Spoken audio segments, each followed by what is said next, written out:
Je déteste ces journées comme ça, mais hier j'ai pas eu le temps d'aller randonner avec Mia.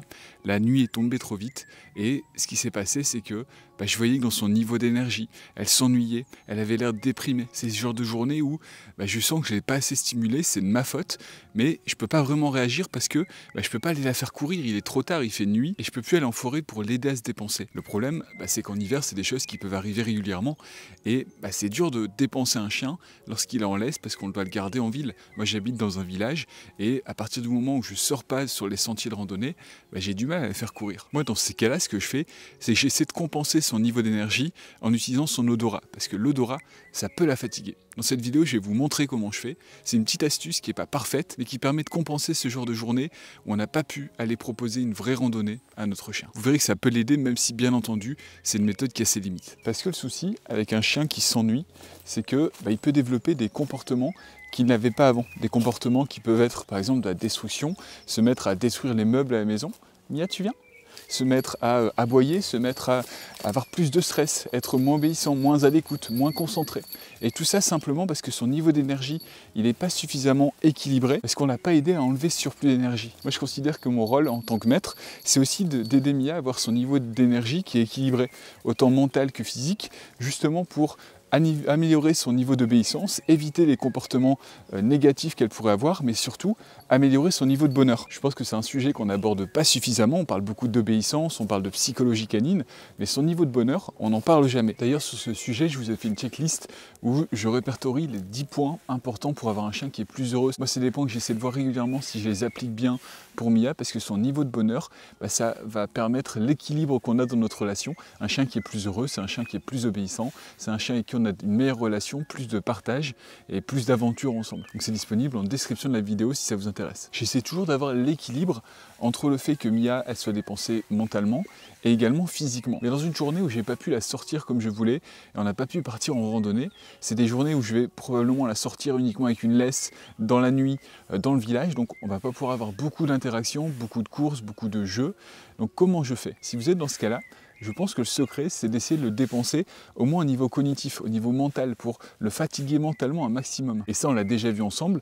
Une bonne méthode, c'est à la maison, retravailler les commandes qu'il connaît déjà, essayer de les renforcer. Travailler le assis, le coucher, essayer de mettre un petit peu de difficulté dans tout ce qu'on fait. J'avais déjà fait des vidéos où je vous montrais les jeux d'intelligence qu'on avait créés pour Mia, où elle doit chercher des croquettes, où elle doit résoudre des énigmes. Ça, c'est super, ça la fait travailler également. Et après, bien sûr, il y a l'activité de mastication, qui est une activité importante pour nos chiens. On peut lui proposer par exemple du bois de serre, ça va l'occuper pendant un bon moment, c'est quelque chose qui est très bon pour votre chien, ça va lui donner de la dopamine, donc l'hormone du plaisir, et également de la sérotonine, qui lui permet d'avoir une anxiété qui est plus faible. Vous pouvez aussi lui proposer plein de jeux, le jeu du tu cherches, où on met des croquettes un peu partout dans la maison, et il doit les chercher.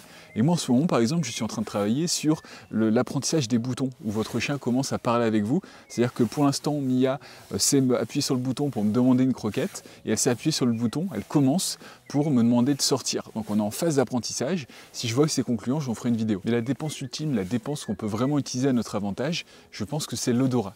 Tu viens, Mia?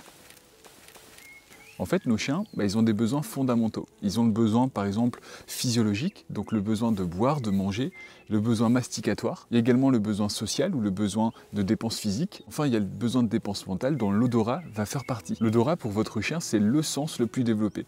Il a 200 millions de capteurs olfactifs, alors que nous, je crois qu'on en a 5 millions. L'odorat, il permet à nos chiens d'interpréter ou d'identifier son environnement. En fait, ça active une grande partie de son cerveau. Et parfois, quelques minutes de recherche olfactive, ça va l'aider à se défoncer autant que s'il avait couru.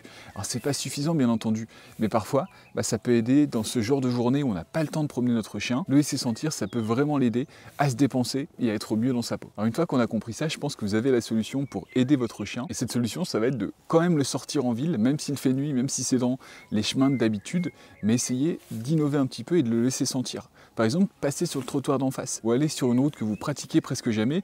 Donc ça, c'est si vous êtes en ville. Si vous êtes en campagne, essayez d'aller sur des lieux où il y a eu des passages, où il y a d'autres promeneurs, pour qu'il y ait des odeurs qui soient présentes. Et l'idée, ça va vraiment être de, sur cette promenade, pas chercher à faire une longue promenade où on va marcher pendant des heures en rond, mais c'est vraiment de laisser notre chien sentir ce qui est autour de lui, prendre le temps, aller voir, suivre des odeurs, suivre des petites pistes. Et le fait de prendre le temps, ça lui laissera le temps d'analyser ce qui s'est passé. quel autre chien est passé? Est-ce qu'il y a un humain qui est passé? Et moi, ce que j'ai essayé de faire hier, c'est de laisser Mia aller sur plein de types de textures différentes. Aller sur de l'herbe, des chemins de terre, des routes, les trottoirs, pour sentir vraiment plein d'odeurs différentes. Et j'ai vu que directement, quand on est rentré à la maison, après 20 minutes de marche, Mia, elle était déjà mieux. Ce matin, c'est une journée plus classique où on a repris la randonnée.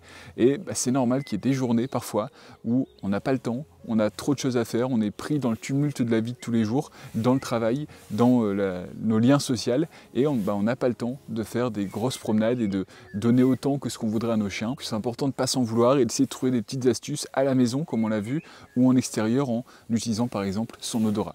J'espère que cette vidéo vous aidera. Moi, je vous dis à dans 2 jours pour la prochaine vidéo. Je vous remercie beaucoup pour votre soutien. La dernière vidéo a eu énormément de retours et ça fait vraiment plaisir que le sujet qu'on a abordé vous parle comme ça. Prenez soin de vous et à très vite.